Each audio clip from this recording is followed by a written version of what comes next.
Понял, Максим? Из этого спектакля? Ну? Ну, вообще-то замечательный спектакль. А?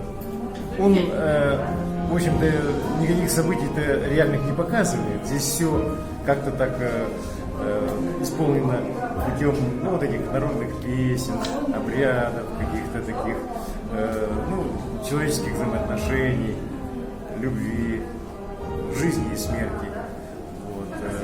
Здесь нет никакой политики, здесь просто трагедия бурятского народа. Как-то вот в результате гражданской войны раскололся на две части и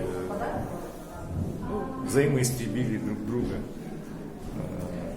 Ну что сделаешь? Не надо нам таких революций больше. А зачем такие спектакли нужны? Трагические. Зачем спектакли такие нужны? Да. Спектакль-то он такой, я бы сказал, на самом деле о том, что надо жить в мире и любви. Правильно. И не надо никаких революций. Правильно.